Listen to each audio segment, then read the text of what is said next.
Est-ce que c'est la première fois que tu viens à Lille? Est-ce que c'est la première fois que tu viens à Lille? Oui, c'est la première fois que je viens à Lille. Mon film a été sélectionné à Cannes il y a un mois. Et j'ai su en même temps que le film serait sélectionné à Lille. Donc voilà, oui, c'est la première fois.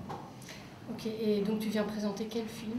Mon film s'appelle La vie intermédiaire, qui est joué par Carole L'Aiguillon et moi-même.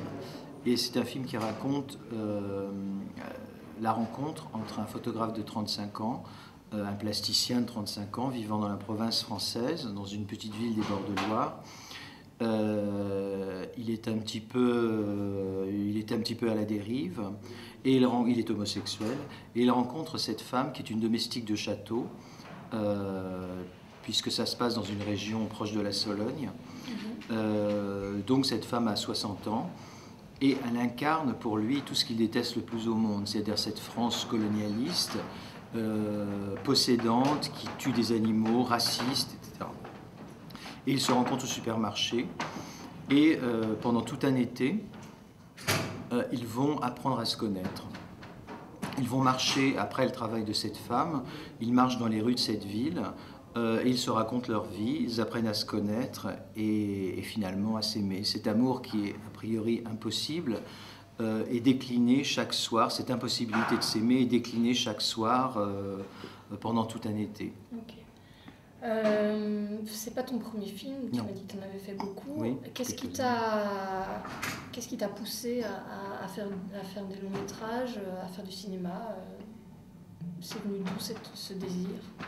C'est un désir que j'ai toujours eu, mais j'ai fait pas mal de choses. J'ai écrit des livres, et puis bon, je suis surtout plasticien, je suis photographe. Donc j'ai travaillé aux États-Unis, en Espagne, et dans mes expositions, la vidéo, les films avaient une place de plus en plus importante. Donc j'ai fait des travaux vidéo qui étaient complètement indépendants d'un travail photographique et de plus en plus indépendants. Donc la suite logique, c'était d'aller jusqu'à faire des longs métrages. Voilà. Ok. T'es pas passé par la case habituelle du court métrage?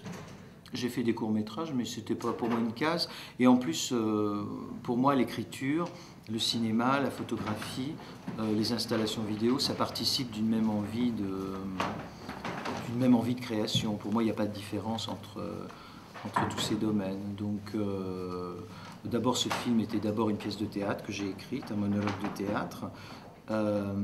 Puis j'en ai fait un film, et puis j'espère toujours que cette pièce sera jouée à Paris ou ailleurs d'ailleurs plus tard.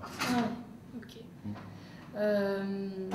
Alors, est-ce que tu peux me dire maintenant qu'est-ce que tu envisages à part cette pièce de théâtre? Qu'est-ce que tu as comme d'autres projets? Je suis en train de tourner un film qui sera terminé à la fin de l'année, qui n'est pas un long métrage, qui n'est pas un film de fiction, qui s'appellera La Société Invisible. Et c'est un documentaire de création sur une méditation sur les gens qui vivent chez eux, qui travaillent chez eux ou qui ne font rien, mais qui en tout cas n'ont pas une relation obligée à l'extérieur, qui ne sont pas obligés de sortir de chez eux, qui n'ont pas de collègues de travail, etc. Donc c'est des gens qui restent chez eux. Et donc j'ai fait toute une méditation cinématographique sur ces gens et leurs relations à l'extérieur. Ça s'appelle La Société Invisible parce que c'est une société à l'intérieur de la société, alors qui comprend les mères de famille, les handicapés, les artistes, les chômeurs, enfin beaucoup de gens. Et j'ai remarqué que ces gens développent une sauvagerie assez proche de celle des sorcières du Moyen-Âge. Et j'étais tombé sur vraiment un extrait d'un de mes livres préférés qui est La sorcière de Michelet, où Michelet explique que les femmes ont commencé à devenir folles à partir du moment où les maris partaient à la guerre. Et elles ont commencé, à partir du moment où elles étaient seules chez elles, à parler aux animaux, aux arbres, etc. Et j'étais vraiment très fasciné par cette propension à devenir folle ou fou quand on est seul. Et donc je me suis interrogé pour savoir s'il y avait des folies équivalentes aujourd'hui. J'étais folie douce bien sûr, pas pathologie. Et j'étais vraiment très frappé de constater qu'effectivement les gens qui n'appartiennent pas au monde du travail au sens où on l'entend, développait cette sauvagerie, parfois cette paranoïa. Et c'était vraiment quelque chose qui moi, m'intéressait, puisque ça devient quelque chose de plus en plus courant avec le télétravail, par exemple. Et donc, je me disais, mais ces gens, comment vivent-ils leur solitude? Comment vivent-ils leur emploi du temps? Comment vivent-ils l'occupation des après-midi? Comment vivent-ils tout ça? Et voilà. Toi-même, tu as... Je me suis mis dedans, oui, je suis mis dedans parce que je suis artiste et je ne voulais... En plus, par principe, je me mets toujours dedans parce que ça voudrait dire, si je ne m'y mettais pas, que je juge les autres, que je me considère comme Dieu regardant les autres. Donc absolument pas, donc je suis un parmi d'autres. Et donc je m'y suis mis puisque je travaille chez moi comme la plupart des artistes. Je n'ai pas une relation obligée au dehors et donc voilà. Pareil pour moi. Et tu as terminé le tournage, tu es en montage? Alors le tournage pour tout ce qui est... Parce qu'il n'y aura pas que des gens dans ce film. Donc j'en suis... la bande-son est terminée. C'est-à-dire que j'ai écrit un texte composé de choses qu'on m'avait dites. J'ai entièrement réécrit ce texte polyphonique. Je l'ai fait enregistrer par des comédiens à Paris qui se sont appropriés la parole de ces gens, tout ce qu'ils m'avaient confié au fil des années. Et donc j'ai fait une espèce d'opéra polyphonique sur ces moments de vie que ces gens m'avaient confiés de leur expérience. Et donc pour tout ce qui est les plans autres que les plans humains, ça c'est terminé, la bande son est terminée. Il ne me reste plus que une vingtaine de personnes à filmer, mais donc je pense que d'ici 2-3 mois, parce que ces gens-là ne sont pas faciles à trouver. Une vingtaine de personnes, c'est quand même beaucoup, 20 personnes. Oui, mais bon, je maîtrise un peu mon cheptel humain. Mais ce que je veux dire, c'est que les gens n'ont pas été très simples à convaincre. C'est-à-dire que les gens sont très très sauvages. C'est la première fois pour ce projet, pour aucun autre projet, j'ai eu autant de mal à trouver des gens. Et là, les gens ne voulaient pas, même si je les connaissais, ils me disaient non, non, non, je ne veux pas participer.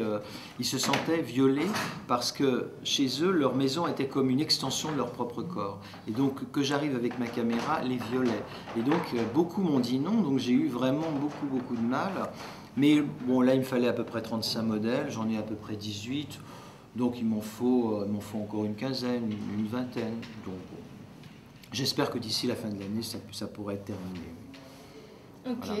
Ben, bonne continuation. C'est intéressant. Et donc, je voulais, pour terminer, on peut juste dire, donc là, tu vas ce soir présenter ton film à Dunkerque. Le film a été présenté à Lille il y a 2 jours. Hier, il a été présenté à Villeneuve-d'Ascq et ce soir à Dunkerque. Okay. Et il sera présenté à Paris.